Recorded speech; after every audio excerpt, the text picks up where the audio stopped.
Itu terjadi juga pada Syekh Datuk Abulung. Ya, itu terjadi juga sebelumnya Syekh Siti Jenar. Ya, masalahnya ilmunya sama, tapi cara mengekspresikan ilmu yang berbeda. Tidak ada ulama kita yang mengatakan lebih tinggi Syekh Siti Jenar daripada Sunan Kalijaga, atau sebaliknya. Mereka semua sepakat mengatakan ilmu mereka sama. Tapi Sunan Kalijaga menjaga adabnya, Syekh Siti Jenar keceplosan mengatakan anal haq, akulah yang ya ingsun. Nah, bahasanya dulu ingsun al haq. Kalau di orang Banjar ulun, akulah al haq. Kalau al-halaj mengatakan anal haq, akulah al-haq. Akhirnya kontroversial lah ini. Ya. Oleh karena itu kita ngambil ibrah, ngambil pelajaran dari situ. Jangan kita ulangi kesalahan itu. Rasulullah Shallallahu Alaihi Wasallam orang paling kenal Allah. Pernahkah Rasulullah mengatakan ana Allah? Gak ada. Adakah Rasulullah mengatakan aku al-haq? Nggak ada. Innama ana abdun mislukum, innama ana basyarum mislukum. Aku hanya hamba, aku manusia seperti kalian. Nabi bertawadu. Kenapa? Nabi sanggup menanggung beratnya kajian-kajian makrifat itu. Oleh karenanya, kalau ada orang keceplosan mengatakan kalimat-kalimat aku Tuhan, ya Tuhan dalam diriku, ya, itu dia dapat ilmu tapi tidak sanggup, tidak sabar menahan makrifat yang dia tanggung. Tidak sabar aja. Sabar sedikit selamat dia. Maka meninggal Imam Junaid abad ketiga Hijriah. Ulama dulu itu ada ilmu cara komunikasi dengan orang sudah meninggal. Kenapa? Yang meninggal hanya jasad, ruhnya masih utuh. Ruh kita ada nggak? Bapak Ibu punya ruh nggak? Punya ruh? Bener nih, serius. Ya, badan menua, ruh tidak menua. Ruh begitu-gitu aja. Meninggal jasadnya, ruhnya masih hidup. Maka muridnya, salah satunya ada Syibli, ada Ruwaim, ada Rusbahri, macam-macam namanya. Salah satu dari mereka itu berkoneksi secara rohani, disebut Muhadatsah Khadiriyah dalam kitab Al-Hakim Tirmizi. Hakim Tirmizi ini juga semasa dengan beliau. Apa kata salah satu muridnya? Aku berjumpa rohani guruku Al-Imam Junaid, Abul Qasim Junaid Al-Baghdadi, dan bertanya, ma fa'alallahu bika? Apa yang Allah lakukan kepadamu wahai Tuan Syekh? Apa jawaban beliau? Ghafarani Allahu Ta'ala, Allah ampuni aku. Terus muridnya nanya lagi, apa yang paling berat ditanya dihisab oleh Allah? Apa jawabannya? Syatahat, kalimat-kalimat aneh. Qila wa qala, ya. Kalimat-kalimat menukil-nukil, kalam-kalam yang tidak tepat dinukil. Ini kalam, akhirnya sadarlah muridnya ini, makanya muridnya ini mengurangi itu walaupun dia kemudian pingsan-pingsan karena menahan itu. Salah satu muridnya adalah Imam Abu Bakar Asy-Syibli. Siapa namanya?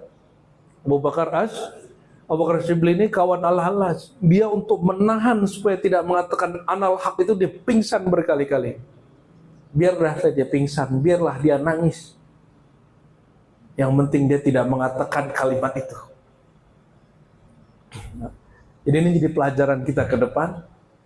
Setinggi apapun ma'rifat Tuhan kepada Allah, janganlah mengatakan aku ini Allah.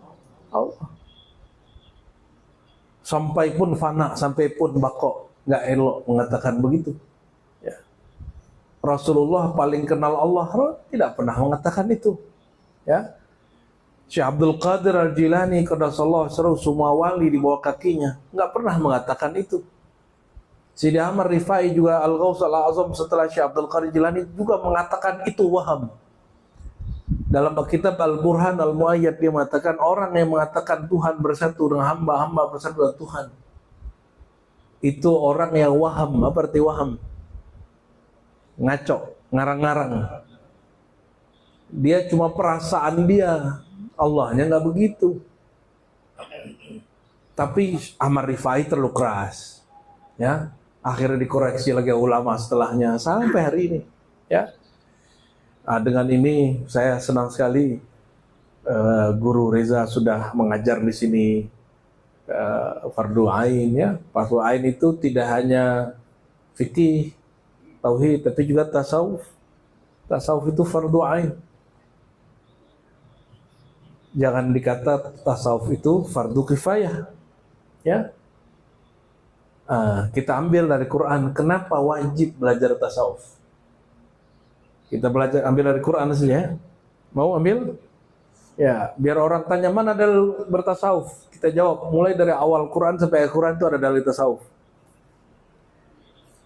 Mulai dari awal Quran sampai akhir Quran ada dalil bertasawuf. Mau mulai dari mana? Mulai dari awal apa akhir?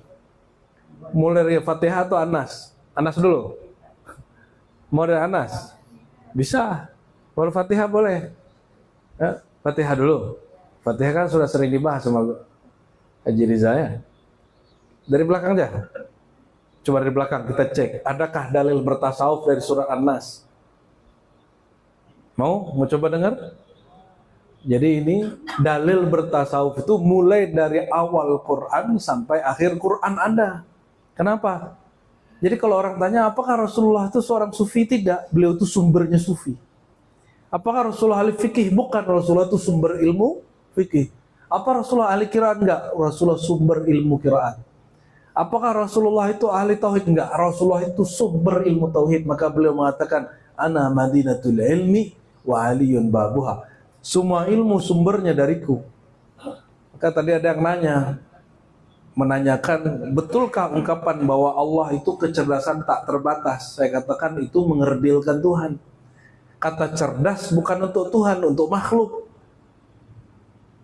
Ya, ada beberapa penceramah ngomong begitu, mungkin maksudnya ingin membesarkan Tuhan, tapi itu kurang pas. Kita tidak katakan itu sesat. Sesat-sesat itu nggak baik ngomong begitu. Kita katakan ya kurang pas. Ya, di YouTube katanya banyak begitu. Ada yang konfirmasi tadi pagi, ya. Nah, ini sebagai wacana wawasan buat kita. Bahwa tidak elok mengatakan Tuhan dengan sifat yang dia tidak mensifati dirinya. Jadi kita menyebut Allah itu sesuai nama yang dia sebut, sesuai sifat yang dia jelaskan.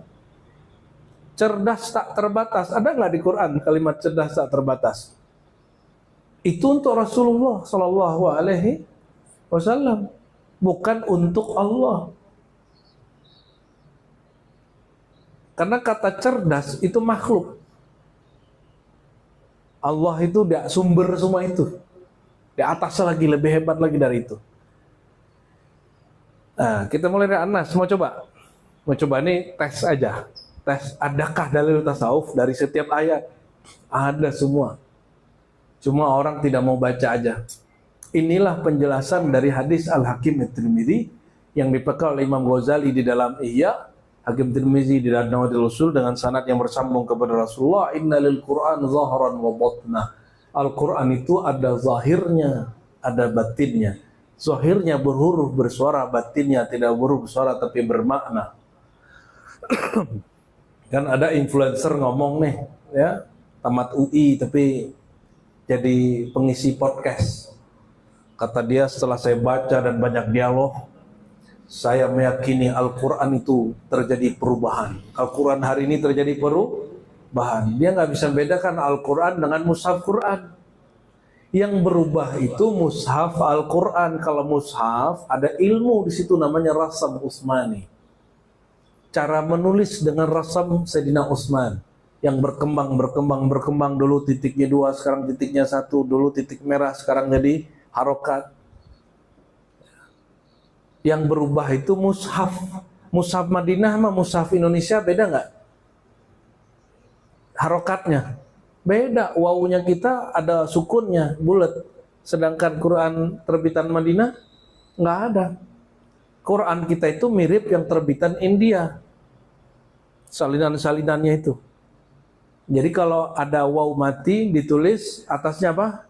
Tanda sukun. Kalau Madinah nggak ada. Jadi betul ada perubahan, iya. Mushafnya, Qurannya tidak berubah. Bisa memahami? Ya. Nah, kita coba cek ya. Bismillahirrahmanirrahim. Qul a'udzu birabbin nas, malikin nas, ilahin nas. Ya. Nah, ini bab tauhid ini. Qul, katakan wahai Muhammad. Lanjutin ayatnya. Qul a'udzu. Ya.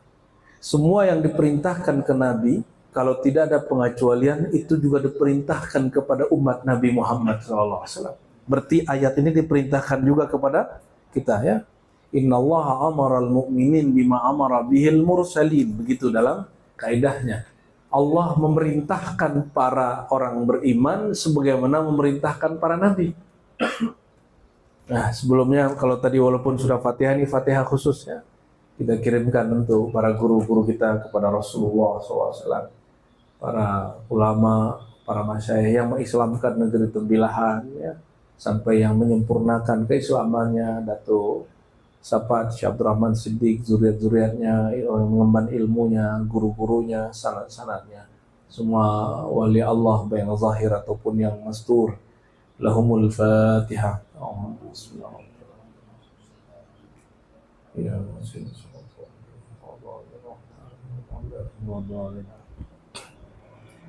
Qul a'udzu birabbin nas. Ini tauhid. Jadi bab tauhid langsung nanti ada bab tazkiyatun nufusnya, tasawufnya, sampai kemudian ma'rifat syaitan. Ma'rifat ilmu fikih, akidah atau ilmu tasawuf. Nah, kul, katakanlah. Kepada siapa kalimat kul ini turun? Kepada Sayyidina Muhammad. Kul ya Muhammad sallallahu alaihi wasallam. Berarti kita termasuk dipanggil. Kenapa? Tiadalah manusia, makhluk kecuali dia bersumber dari nur Sayyidina Muhammad. Jika Nabi Muhammad saja yang asal wujud kita, asal nur kita disuruh berlindung, apalagi kita ini, ya. Namun perlindungan itu tidak akan bekerja kecuali kita jatuh cinta dulu kepada Sayyidina Muhammad, ya. Membenarkan dulu ilmu Sayyidina Muhammad, mengamalkan dulu, tasdik dulu, percaya dulu kepada nubuat dan risalah Sayyidina Muhammad. Jadi kalau nggak percaya, nggak tasdik, nggak cinta, nggak fana, maka ta'awuz ini nggak bekerja. Kul a'udzu birabbin nas. Ya, katakanlah wahai jiwaku, diriku yang bersumber dari nur Muhammad sallallahu alaihi wasallam. Ini salah satu makna isyarinya, ya. A'udzu, ya. A'udzu. Apa arti a'udzu? A'udzu ada ana, ulun, aku. A'udzu, ini asal katanya begitu. A'udzu, ana a'udzu, aku. Aku berlindung. Apa arti berlindung? Kalau kita berlindung dari hujan, ngapain kita? Kalau hujan nih, masuk rumah, berlindung nggak? Berteduh namanya, ya. Berteduh, ya. Berteduh, berlindung sama. Berlindung itu, misalnya kita diganggu orang, terus ada orang hebat di situ, kita bilang, tolong lindungi saya. Maksudnya apa itu? Aku serahkan keselamatanku kepada engkau. Maka a'udzu, aku berlindung. Ya, berlindung itu makna biasa, makna zahir. Berlindung. Kalau orang Syatariah di kampung saya, kalau gurunya meninggal disebut telah berlindung ayahanda Syekh Fulan bin Fulan. Berarti berlindung ini bagi sebagian orang ngaji marifat gak mewakili makna ta'awuz. Apa arti a'udzu yang kedua? Taukil, menyerahkan diri. Ya, apa artinya? Ya, taukil. Inilah yang terjadi pada Sayyidina Ibrahim ketika ditawarkan keselamatan, bantuan oleh Sayyidina Jibril. Apa kata beliau? Hasbunallah wa ni'mal wakil, cukuplah Allah sebaik-baik yang mengurus keselamatanku. Taukil atau disebut juga taslim. Ya, taslim, penyerahan diri yang total. Kalau taukil ini hanya menyerahkan urusan, kalau taslim sama diri-diri kita serahkan. Itu bedanya. Maka disebut faman aslama wajhahu ilallah. Siapa yang mengislamkan dirinya kepada Allah. Apa arti Islam di situ? Menyerahkan dirinya, hadapannya, tatapannya hanya kepada Allah. Ini dicatat nggak nih? Makanya ilmunya nggak nyantol-nyantol, bukannya nggak dicatat-catat. Nanti lain kali kalau ngaji ke Guru Riza, bawa buku catatan. Ya, bawa buku catatan. Kata Nabi, qayyidul ilma bil kitabah. Kuatkan ilmumu dengan menyalin, walaupun sedikit. Tulisan kita jelek nggak apa-apa, kan kita sendiri yang baca. Kalau nggak nanti pulang-pulang cuma dapat, wah ilmunya berat hari ini.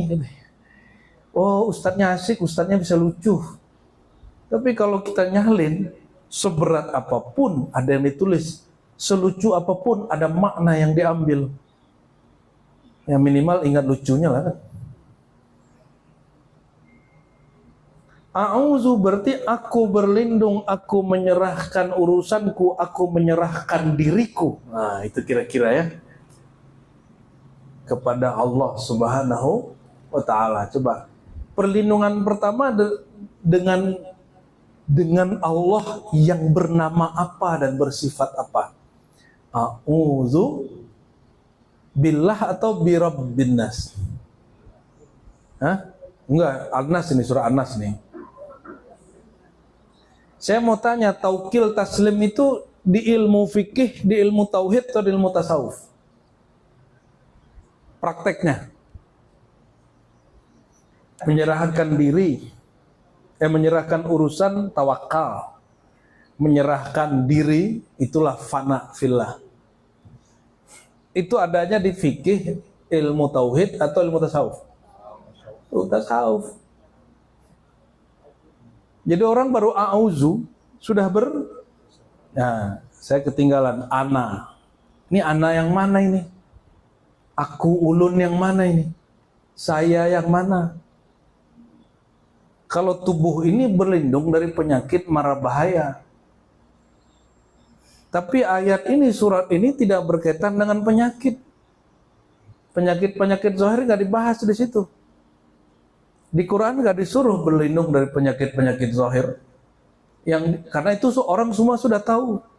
Allah menurunkan Al-Quran mengingatkan orang bahwa ada marah bahaya yang tidak tampak secara kasat mata. Tapi dia nyata. Inna syaitana lakum aduwwam mubina. Syaitan itu bagi kamu musuh yang nyata. Karena dia bisa merasuk ke manusia, bisa merasuk ke sosial media. Setan yang masuk ke manusia, yang jadi manusia lebih bahaya daripada setan yang jin. Itu sebabnya berkali-kali kita sampaikan, kita tidak memusuhi jin. Musuh kita bukan jin. Musuh kita tuh syaitan. Perintah dari Allah, fattakhiduhu aduwa. Jadikan dia musuh. Bukan jin yang menjadikan musuh. Maka dengan ini kita nyatakan perang, wahai syaitan, aku nyatakan perang kepadamu zahir dan batin. Tapi jangan pandang orang sebagai setan. Setan paling bahaya itu dalam diri. Inna a'da'adaikum ma baina janbaikum atau azhurikum. Setan yang paling bahaya, musuh paling bahaya itu diri sendiri. Jangan diingat-ingat orang lain. Oh kayaknya si anu setan nih ya. Karena ustadz setan nih, ini orang setan nih, politisi setan. Kita setannya. Malaikat masuk ke tempat hiburan, tempat maksiat. Malaikat tergoda nggak? Setan masuk ke tempat suci, ke tempat majelis pengajian. Setannya jadi soleh nggak? Nggak. Kenapa kok bisa begitu? Karena orang itu rusak, itu karena dirinya sendiri, bukan karena godaannya. Itu sebabnya Sayyidina Adam ketika terusir dari surga, dia tidak menyalahkan syaitan. Walaupun skenarionya dibuat kisah seakan-akan ibu-ibu punya nenek namanya Sayyidah Hawa, ya digoda oleh setan kan gitu ya. Enggak, bukan karena itu. Siapa yang meyakini bahwa Nabi Adam tergoda oleh syaitan secara materi, secara fisik, dia keliru memahami ayat fa'azallahuma syaitan. Lalu syaitannya menjadikan keduanya tergelincir. Lah itu kan skenario Allah itu. Bagaimana syaitan membuat dia tergelincir? Syaitan itu ingin menggelincirkan perasaan dia. Fa'azallahuma syaitan ini boleh diartikan syaitan merasa menggelincirkan, menipu Adam. Benarkah Sayyidina Adam tertipu? Nabi-nabi maksum, terlindung dari dosa dan tipuan syaitan. Ternyata Nabi Adam diajarkan ilmu nama, dan dia paling tahu nama paling hebat, paling mulia, nama Allah, nama Rasulullah.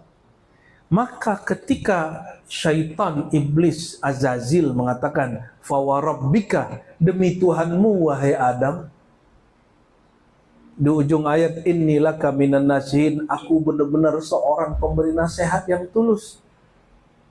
Karena dia bersumpah menyebut nama Rabb. Nah, inilah nama yang mau kita pakai. Qul a'udzu birabbin, ta'awuznya ini. Ta'awuz pertama dengan Rabbin Nas. Tuhan pemilik manusia. Ini manusia bukan? Benar nih manusia. Manusia itu aku manusia. Manusia ini terdiri dari zahir dan batin. Zahirnya dari air yang hina. Kecuali Nabi Adam dari tanah. Kalau kita dari apa? Hanya Nabi Adam yang bukan dari mani. Selain Nabi Adam tercipta dari air mani. Ada yang di sini dari air logam? Dari air putih? Air raksa? Nggak ada. Semuanya dari air mani. Sedangkan Nabi Adam min salsalin kal fakhar min tin, banyak ayat yang menyebutkan begitu, dari tanah liat, tanah kering.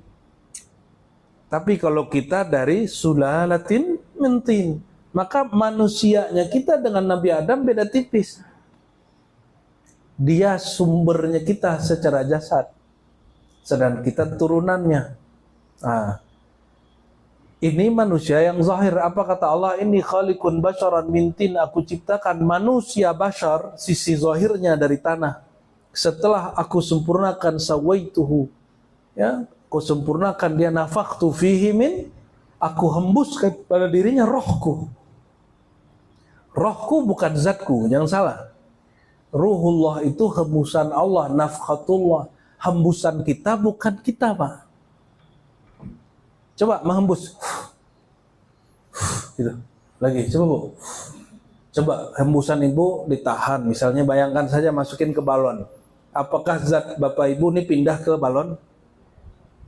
Nah, ini teguran untuk orang ngaji hakikat keracunan. Nggak belajar akidah Ahlus Sunnah. Wajib kalau ngaji hakikat, wajib belajar akidah Ahlus Sunnahnya mateng. Kalau nggak boleh. Sifat 20-nya harus beres. Nah itu tesis S2 saya yang jadi buku, Teologi Sufi Nusantara. Tidak ada sufi di negeri kita, bahkan di luar sana, kecuali mereka ngaji tasawuf setelah matang kajian tauhid. Jadi saya senang sekali ketika guru katakan fardhu ain ngaji tauhid. Itu top sekali, itu sudah. Ya. Ini jadi basic. Jangan itu jadi hijab, itu jadi basic, bukan jadi hijab. Kita mah ngaji-ngaji ini aja, nggak usah ngaji itu, nggak ada. Saya kalau ketemu guru-guru nggak ada ngomong begitu, kecuali ahlul hijab, orang terhijab. Ini Allah sendiri yang berkalam. Setelah diciptakan zahir manusia, baru dihembuskan batinnya manusia. Berarti manusia terbagi dua kah? Terbagi dua. Ada yang zahir menghadap kepada alam, ada yang batin menghadap kepada Allah. Namanya ruh. Ruh itu rohku, bukan zatku. Hembusan Allah, bukan zat Allah. Ada ibu-ibu nanya dulu ya di Jakarta Timur, Ustadz, kalau Allah menghembuskan rohnya kepada diri kita, berarti ada zat Allah dalam diri kita. Astagfirullahalazim. Ini ibu-ibu ini keracunan di mana lah dia ngaji ya? Siapalah guru dia ini, harus tanggung jawab dulu di akhirat tuh gurunya itu. Ruh bukanlah zat, tapi ruh bersumber dari nafas zat. Nafas zat bukanlah zat. Sifat zat pun bukan zat, apalagi cuma nafasnya. Ya. Itu panjanglah ceritanya. Kita kembali ke surat An-Nas. Berarti anak kita yang berlindung, baik anak yang zahir ataupun anak yang batin. Pertama kita berlindung kepada Allah dengan namanya Rabbin Nas. Adam dahulu digelincirkan oleh siapa? Oleh syaitan dengan nama Rabbika. Demi Tuhan engkau wahai An-Nas. Apa kata Adam? Fawarabbika.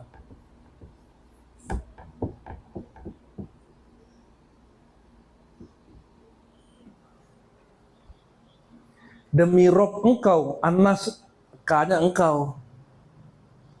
Siapakah Tuhan yang engkau?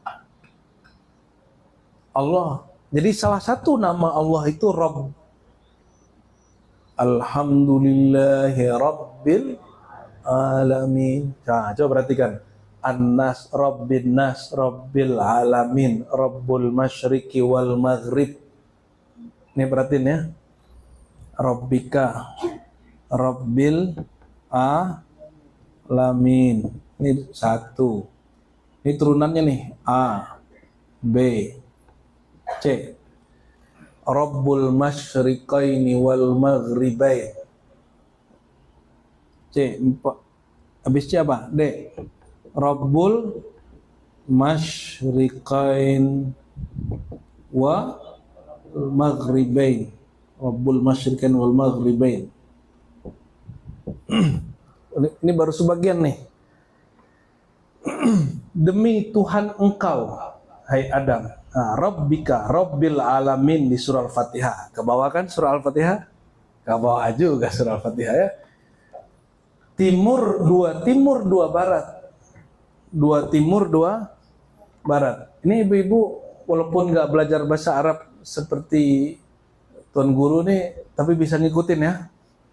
Bisa ngikutin lah baca Fatihah tiap hari kan. Nah, kita ini orang Islam Indonesia ini lucu. Sholatnya pakai bahasa Arab, baca Qurannya bahasa Arab, bangun tidur doanya pakai bahasa Arab, masuk WC berdoa bahasa Arab, hatta menyentuh pasangan pakai bahasa Arab, tapi giliran bahasa Arabnya nggak ngerti. An-Nas manusia, ka engkau wahai manusia Adam, alamin alam, alam itu disebut manusia besar. Insan kabir itu ilmu datu kelampaian yang kemudian diulang kembali oleh abah guru sekumpul bahwa manusia itu adalah alam kecil, sedangkan alam semesta ini disebut manusia besar. Ilmunya ternyata bersumber dari Imam Ghazali. Ini tanda bahwa tasawuf ulama Nusantara semuanya Ghazalian, ikut Imam Ghazali, Imam Hujjatul Islam Ahlus Sunnah wal. Apa kata beliau? Lihatlah di alam. Di alam ada tumbuhan, ada yang tumbuh, ada gunung, batu, ada tanah, ada air.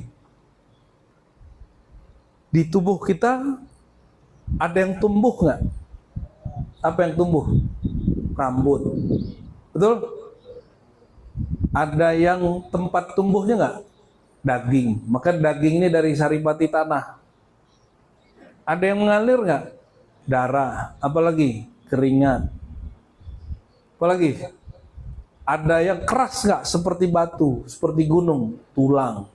Di dalam batu itu ada mahma, panas dia khasiatnya. Ada sumsum, ada semua, ya ada semua. Maka manusia itu miniatur alam, alam kecil. Jadi jika disebut Rabbul Alamin, jangan bayangkan gunung, langit, bumi, kejauhan, kata Imam Ghazali. Ya, Imam Ghazali ingatkan dalam kitab Mishkatul Anwar.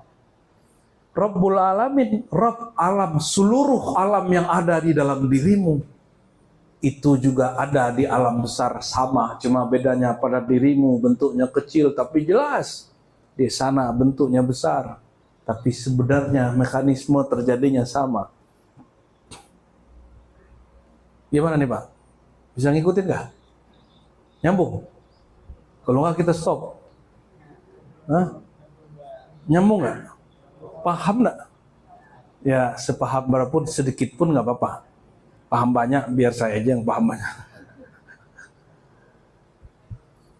Rabbul Masyriqaini wal Maghribain, dua timur dua barat. Nah ulama kita beda pendapat. Timur barat itu ada timur bagian ke utara, ada timur bagian ke selatan. Barat bagian utara, bagian selatan. Tapi kalau ulama alim marifat, ada timurnya zahir, ada timurnya batin. Ada baratnya zahir, ada baratnya batin. Makanya wali Allah itu ada nisbatnya, ada keterangan dia. Jadi ada wali Allah itu disebut al-masyriqi. Ada wali Allah itu al-maghribi. Masyriqi berarti wali Allah penjuru timur. Kalau timur sifatnya indah. Sifatnya apa? Indah. Kalau orang nyarinya sunset pas sunrise banyaknya. Terbit matahari atau terbenam matahari yang paling disenangi. Yang paling aman untuk mata. Terbit matahari sunrise, terbenam matahari sunset. Ini gaya-gaya ada bahasa Inggris. Ghurub, syuruk terbit. Nah ini pakai bahasa kita aja lah ya. Isyraq, syuruk, terbit matahari. Ghurub, terbenam matahari. Yang lebih aman untuk mata yang mana? Terbenam. Pantesan rusak matanya. Yang aman itu saat terbit matahari. Itu sebabnya kalau wali dia nurnya nur masyriqi, orang kalau kecipratan nurnya, dia jadi soleh, jadi baik, ahli ilmu, soleh, baik-baik. Gak ada aneh-aneh. Itulah Sunan Kalijaga. Berarti kalau Syekh Siti Jenar, masyriqi, maghribi. Mana yang benar dia? Maghribi. Orang kalau pandang dia, kalau buka marifat dia, silau matanya, kena sinar ultraviolet dia. Paham maksudnya? Kita nggak usah ulangi kesalahan itu lagi. Menghakimi Allah, menghakimi Datuk Abulung, menghakimi Syekh Dinar itu juga tidak benar secara ilmu kemarifatan. Tapi membiarkan itu juga tidak elok. Maka ulama dulu mencari mana maslahat, mana mudaratnya. Ya Al-Halaj waktu disalib dia nggak tolak. Datuk Abulung juga nggak tolak, Syekh Dinar juga nggak tolak. Emang ini yang aku mau. Ya. Tapi kata Imam Ghazali, seandainya aku qadhinya waktu Al-Halaj masih hidup, aku hidup zaman itu, tidak aku fatwakan dia sesat. Dibimbing saja, diajak diskusi lagi, diajak ngaji lagi. Siapa tahu nanti dia bisa rem-rem itu. Ya. Nah kembali ke Rabbil Masyriqi wal Masyriqaini wal Maghribain atau Masyriqi wal Maghribi. Berarti timur zahirnya manusia, timur batinnya manusia. Maghrib, barat zahirnya manusia, barat batinnya manusia. Kata Ibnu Athaillah, kalau matahari zahir dia terbit dan terbenam, tapi kalau matahari batin yaitu nur Rasulullah tidak pernah padam. Tidak pernah padam itu ada di hikab itu. Ya, nuruhu la taghrub, nuruhu la yaghrubu abadan. Nurnya tidak pernah lagi terbenam. Nah, ini baru sebagian nih. Padanan kata rob. Ini masih banyak rob ke bawah. Bahwa intinya kata An-Nas ini mewaliki engkau wahai Adam, miniatur alam semesta, maka disebut khalifatullah. Apa arti khalifatullah? Khalifah pengganti yang mengurusi. Siapa yang menggantikan siapa? Mewakili Allah di muka bumi. Karena Allah itu batin, mesti lewat zahirnya. Maka zahir ilmunya Allah, zahir kudrat iradatnya Allah dimazharkan, dinyatakan, dimanifestkan, dingejawantahkan pada diri para nabi dan para aulia. Mereka lah yang mengurus bumi. Disebut khalifatullah, ya. Jadi kalau kita auzubillah, kul a'udzu birabbin nas, katakanlah aku berlindung, ya. Aku baik yang zahir ataupun yang batin, berlindung dengan atau kepada Tuhan pemilik manusia, pemilik engkau, pemilik alam semesta, pemilik timur dan barat, pemilik langit dan bumi, Rabbus samawati wal ard, langit dan bumi. Ditambahkan kalau E-nya adalah Rabbus samawati wal ard. Masih banyak lagi ada rob belakangnya. Ini baru satu kata Rabb. Jadi salah satu nama Allah adalah Rabbi, Rabbu. Coba di Asmaul Husna ada nggak orang nyebutin Rabb sebagai Asmaul Husna? Enggak, Asmaul Husna itu lebih dari 130 tujuan kalau hadisnya digabung, Hakim, Baihaqi, Nasai, Ibnu Majah, Tirmizi, digabung 130 tujuan. Itu Asmaul Husna, nama Allah tak terkira. Lalu disimpulkan dalam 90 salah satu dari 137 itu Ar-Rabb. Inilah yang dipakai di ayat kedua surah Al-Fatihah. Alhamdulillahi Rabbil Alamin. Ini juga yang dipakai di surat An-Nas. Kul a'udzu. Jadi enggak kul a'udzu billah aja. Ta'awuz itu ada ta'awuz. A'udzu birabbin nas. Ya. Sudah jam 10:30 ini. Baru satu ayat. Cukup lah ya. Nanti saya lanjut online-nya di Pematang Rebah. Nanti disimak aja di Pematang Rebah ya. Ini pemanasan aja nih Ustaz Irfan ya.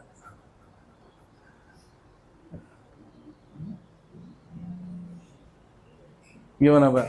Pak Haji, aman? Ngantuk Pak Haji? Ini kalau diterusin panjang lagi. Ayatnya belum selesai, baru satu ayat.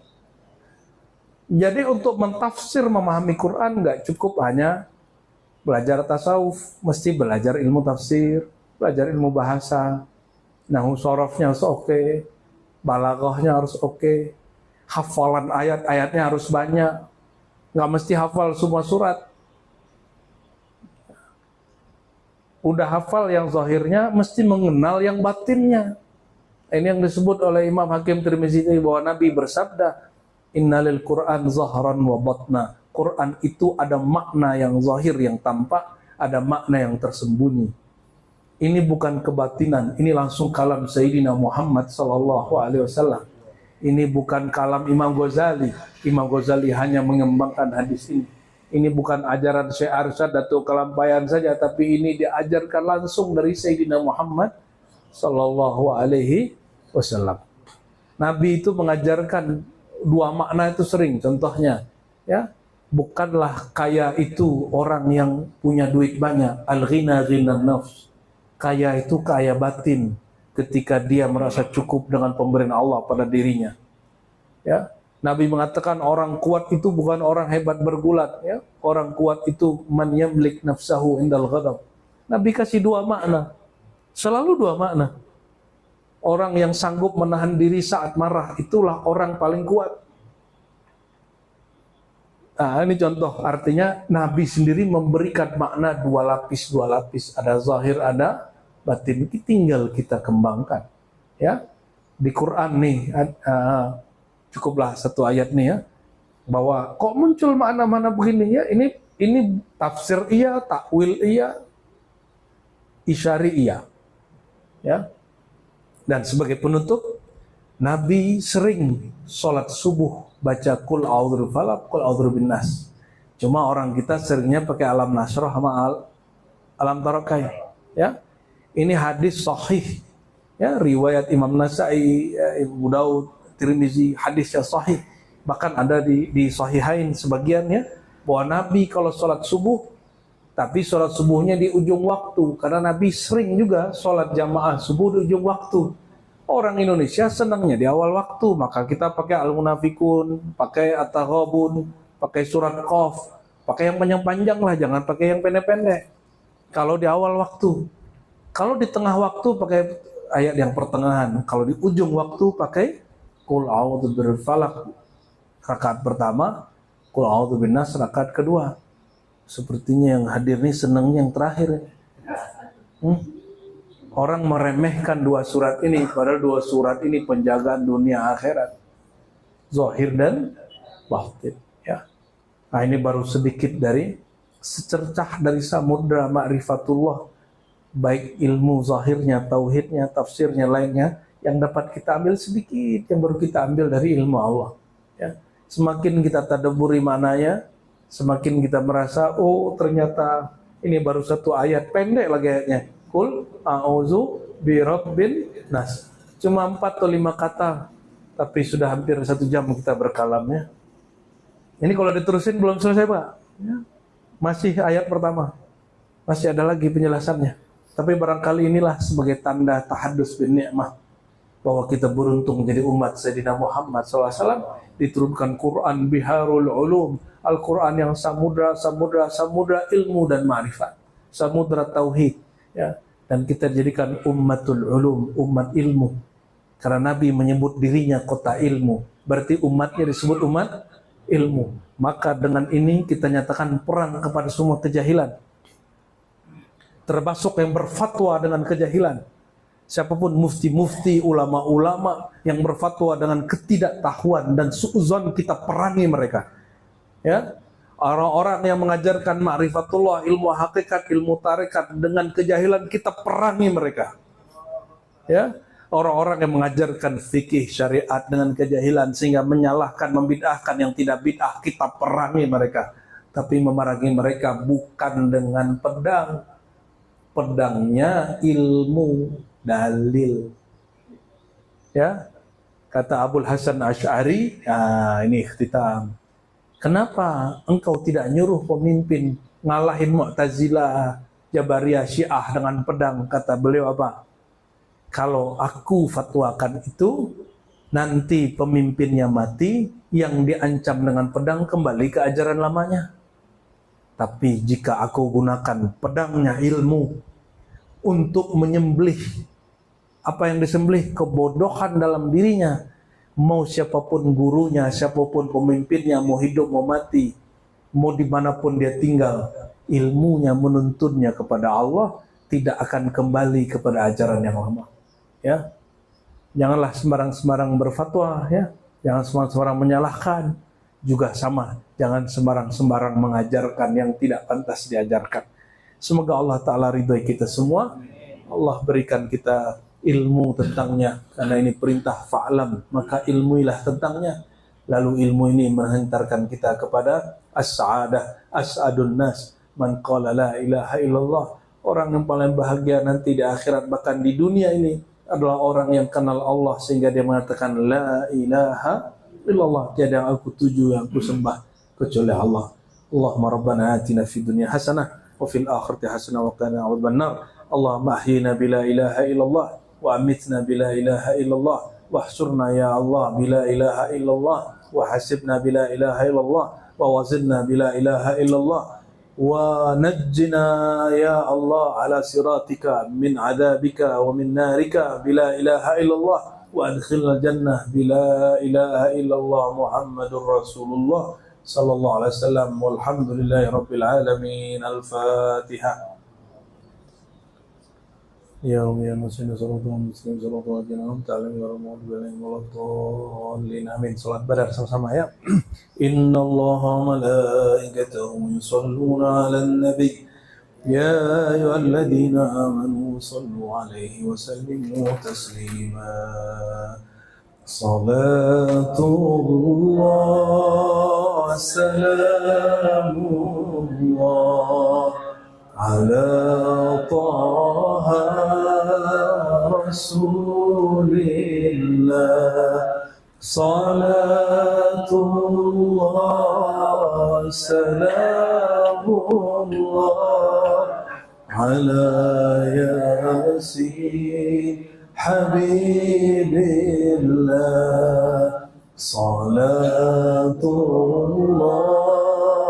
salamullah